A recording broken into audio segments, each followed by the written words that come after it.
Well, hello everyone. It's good to be back on YourTV as I provide an update for the city of Belleville as we deal with these COVID-19 times.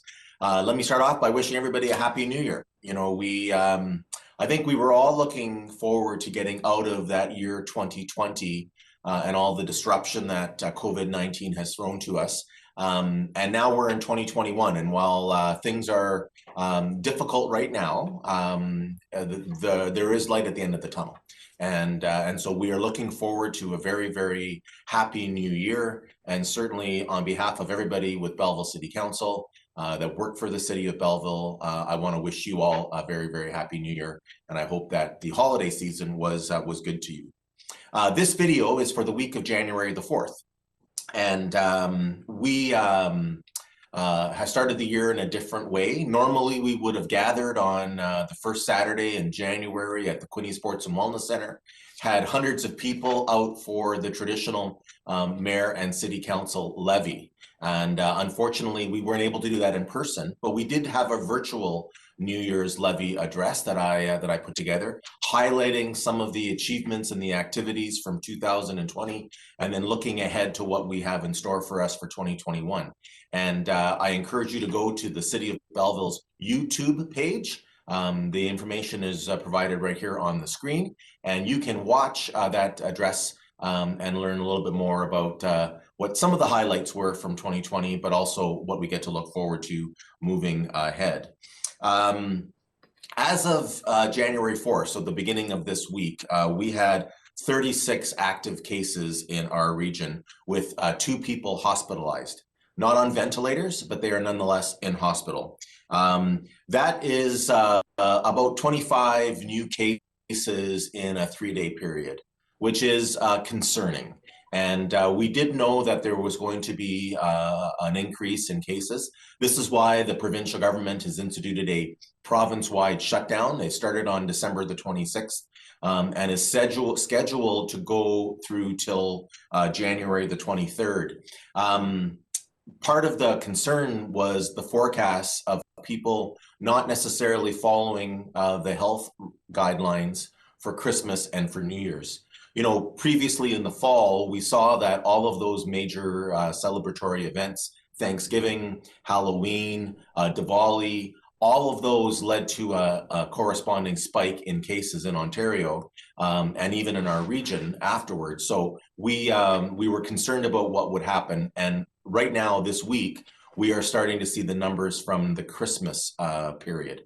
So, you know, while we were we've had very good numbers for some time, certainly 25 cases in 3 days represents a spike for us. It's the high point of COVID to this point. And so, you know, again, we're just going to remind everybody, we know what we need to do. We need to wash our hands regularly. We need to maintain what we call social distancing. So, you know, 6 feet apart from other individuals. And we need to wear a mask when we can't socially distance or when we're indoors. You know, one of the changes also during this province-wide shutdown was the province recommended that you stay only within your household now. Before, we had allowed ourselves a social bubble of people that we could interact with, and now they're saying to stay within your bubble. And I think that when we go back and look at the information about what happened over Christmas and over New Year's, the transmission of this virus through what's called close contact, meaning it's person to person, is occurring when people are not staying within their household bubble. So I ask everyone to please cooperate and help us. We want to get out of this as quick as we can. Matter of fact, last week, I was advocating for that if our numbers stayed low in our region, could we be considered as part of the North Hybrid model where we could see a relaxation of those restrictions in our zone before the 23rd of January? And unfortunately, those numbers did not stay low. So now we are going to be in this province-wide shutdown until the 23rd of January. And what we can do is ensure that on the 23rd, we can come out of it again. if we continue not to follow the regulations, and if we continue to see residents in our community not maintain that social distancing, we are going to see an increase in cases, and we certainly don't want that. So I'm asking everyone to please do that.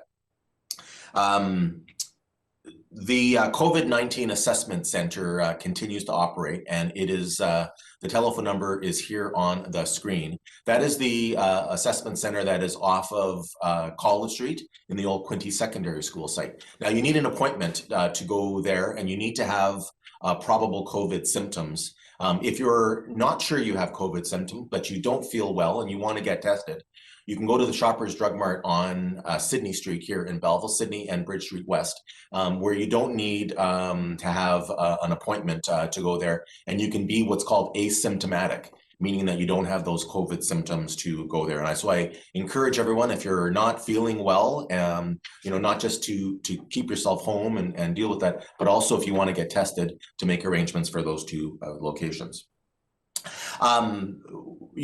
On December the 26th, when the province entered into this province-wide shutdown, we obviously made adjustments to our services. We closed our city facilities to the public. City Hall remains open, but it has to be on an appointment basis, meaning that if you have items that you can't deal with online or over the telephone, we are accepting appointments for people to come in and take care of their business.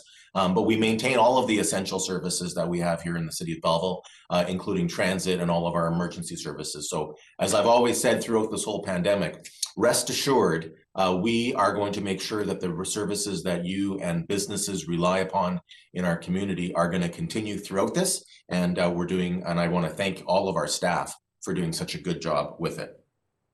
Next week, primary schools are scheduled to come back into operation, meaning that students from kindergarten to grade 8 will be returning back to school unless things change dramatically over the next number of days. 2 weeks after that, on the 25th of January, is when secondary school, so high school students, are expected back in. And then on the 23rd, if we come out of this province-wide shutdown in our region, we will revert back to the old color-coded system where it depends on the number of cases. And what they do is the higher number of cases, the more restrictions they look at putting in. So if you recall, we were in the yellow stage before the shutdown. Green is the lowest, and of course, gray or shutdown is the highest. And so we were in the yellow zone, and right now we are likely in the red zone or the orange zone if we were to be still in that. But we're hoping that people are going to heed our directions and that we'll be able to go back to yellow or green after the 23rd. But as I said, it'll depend on the numbers. A couple of quick things. We are working on this time of relaxation of these restrictions. And so we are working as a city in terms of how not only we're maintaining the services we have now, but also how we will start to reactivate or resume the services such as activities at the Quinte Sports and Wellness Center, opening up other public buildings and moving on. We're in a lot better shape now than we were back in the spring during that first province-wide shutdown. Many of our businesses are providing curbside pickup where you can make arrangements to purchase something or have it picked up when you go there. There are also, many have moved to a digital platform, meaning online ordering and purchasing, and then they can have it delivered to you. So I really encourage people to continue to shop local with that.